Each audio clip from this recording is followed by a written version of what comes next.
আসসালামু আলাইকুম সবাইকে। রেনবো লাইফ পরিবারের পক্ষ থেকে সবাইকে জানাচ্ছি আন্তরিক শুভেচ্ছা অভিনন্দন। তো নতুন দিনে আরও একটি ব্লগ নিয়ে আপনাদের সামনে চলে আসছি। আশা করি আপনাদের সকলের ভালো লাগবে। আর এই তো সকালবেলা বাচ্চার জন্য স্যুপ নুডলস বানালাম, এখানে সাথে শ্রিমও আছে কিছুটা। তো সকালবেলা ওকে বলতেছিলাম যে ভাত খাবা নাকি অন্য কিছু খাবা, তো আমার বড় মেয়ে বলতেছিল যে ও স্যুপ খাবে, স্যুপ নুডলস খাবে। অনেকদিন যাবৎ স্যুপ নুডলস খাওয়া হয়নি। তো আজকে তো আবার টিফিন বানানো হয়নি, কারণ আজকে তাদের স্কুলে নাকি পপ চিকেন দেবে, সেই আশায় আমার মেয়ে আজকে খাবার নেয় নেই। তো আমি ভাবলাম তাহলে তো আর বেশি সময় লাগবে না, স্যুপ নুডলস বানাতে বেশি সময় লাগে না। তো অল্প সময়েই কিন্তু নুডলসটা হয়ে যায়, যে স্যুপ নুডলসটা আর কি আমি বানাই।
আর মেয়েকে বিদায় দেওয়ার পর আমি আমার ঘরের আনুষঙ্গিক কিছুটা কাজকর্ম করে আবার বাইরে চলে আসলাম বাচ্চাদের নিয়ে, কারণ এখন তো সামার চলে আসছে আর বাচ্চারা একটু বাইরেই খেলা করতে বেশি ভালোবাসে। তো মেজো মেয়ে বলতেছে সাইকেল চালাবে, তো যার কারণে আমি এই তো আমাদের বাইরের এখানে আমি একটু বসে থাকবো আর ও সাইকেল চালাবে ওর মতো করে।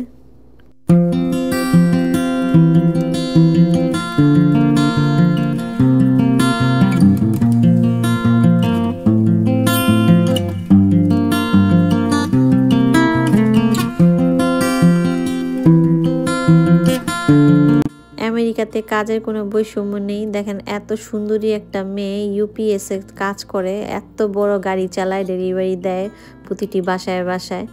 মানে খুবই স্মার্ট একটা মেয়ে, দেখতেই পাচ্ছেন খুবই সুন্দর। এখানে কাজ হচ্ছে এরকম, আপনার যোগ্যতার উপর নির্ভর করে আপনি কি রকম কাজ করবেন। আর হচ্ছে ইংলিশে কথা বলা মানেই মানে আপনি ভালো পর্যায়ে কাজ করবেন তা না, মানে আপনার যোগ্যতা অর্জন করতে হবে, সেটা আপনার এখানে স্কুল কলেজে মানে পড়াশোনা করতে হবে। তাছাড়া এই দেশের বাইরে থেকে বিভিন্ন দেশের থেকে অনেক ব্রিলিয়ান্ট মানুষ কিন্তু এখানে আসে, তাদের ক্ষেত্রে কিন্তু জব পাওয়াটা অনেক ইজি। তারা আসলে ওরকম পরিবেশটা বোঝে, যেমন অঙ্কের মতো অঙ্কের সূত্র যদি আমরা জানি, সেক্ষেত্রে অঙ্কটার ফল কিভাবে কীরকমভাবে হতে পারে তা কিন্তু আমাদের সবার আইডিয়া থাকে।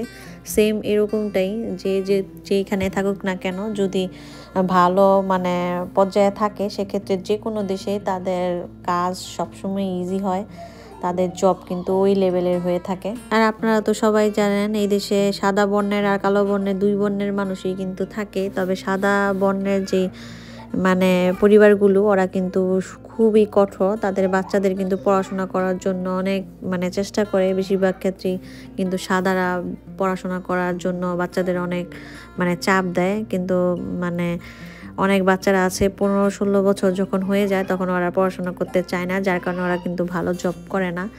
মানে মানে ম্যানেজার আরও বিভিন্ন পোস্টে কাজ করে, কিন্তু সেক্ষেত্রে কঠিন কাজ ওদের জন্য। মানে ওদের বাবা মা দেখা গেছে আইটি জব করে, কিন্তু ওরা দেখা যাচ্ছে কোনো পিৎজা হাট বা কোনো রেস্টুরেন্টের ম্যানেজার বা শিপ ম্যানেজার, এরকমভাবে ওদের কাজ করতে হয়।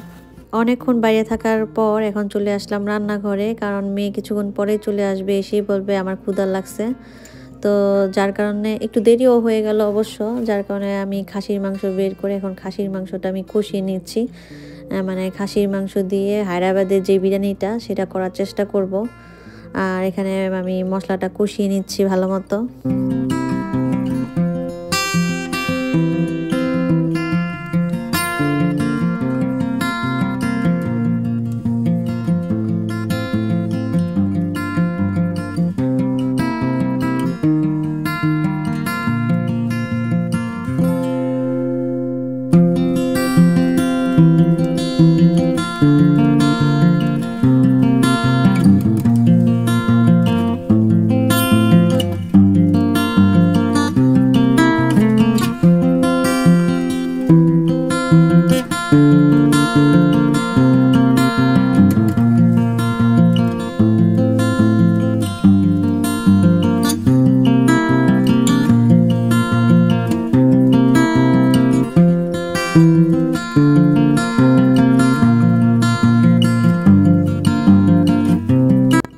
তো আমার নেইবার কিন্তু আমার মেয়েকে প্রতিদিনই কিন্তু নিয়ে আসে গল্প করতে করতে।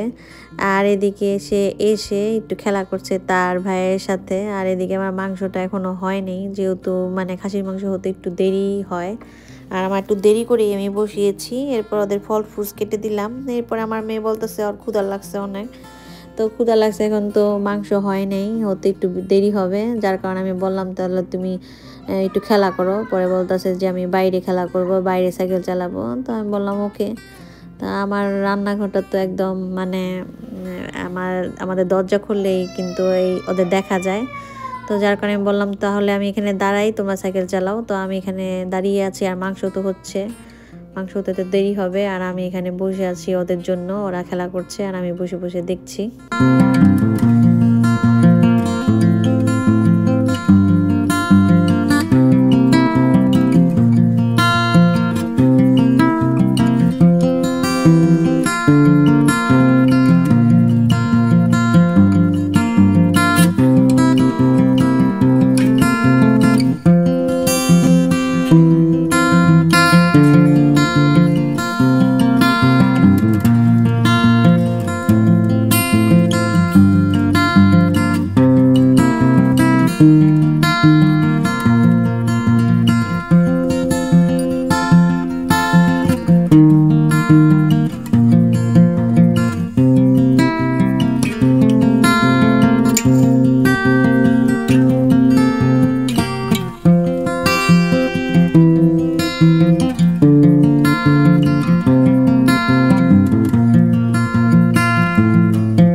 আর এই তো আমার হায়দ্রাবাদের কাচ্চি মাটন বিরিয়ানি হয়ে গেছে।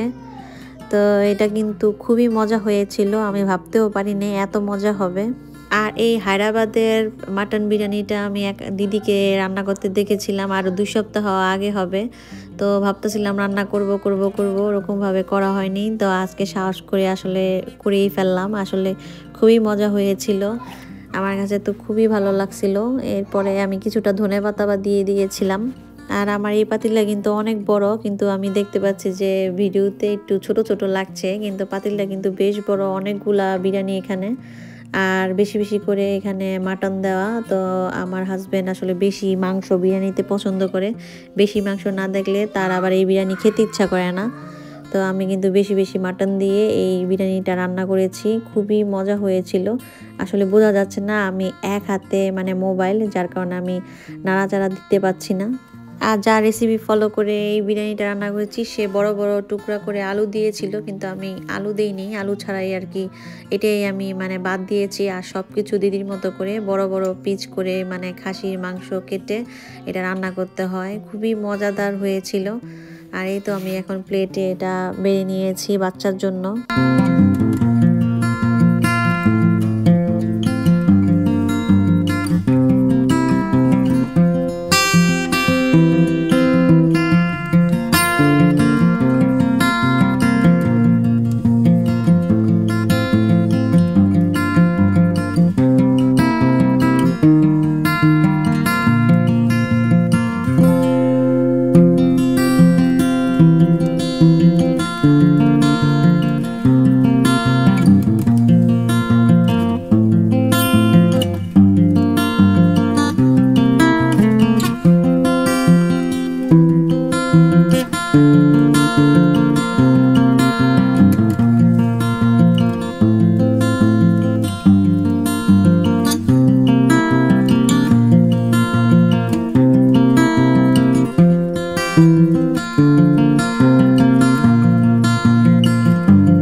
আমাদের ঘরে ভাজা পোড়া হয়নি, তো ইফতারটা বিরিয়ানি দিয়ে শুরু করেছে ভাগ্নিরা। তো ভাগ্নিরা খাচ্ছে, আমরাও খেলাম সবাই। খেয়ে দিয়ে এখন ঘরে যে আনুষঙ্গিক কাজ এগুলা সারবো, এরপরে মানে একটু বিছানায় গড়াগড়ি করব। এই আমার দিনকাল চলছে। আর জীবনে এরকমভাবে এক একটা দিন এক একটা রাত চলে যাচ্ছে আমাদের জীবন থেকে। তো আজকের মতো এখানেই শেষ করব। সবাই ভালো থাকবেন, সুস্থ থাকবেন, আমাদের জন্য দোয়া করবেন। আল্লাহ হাফেজ।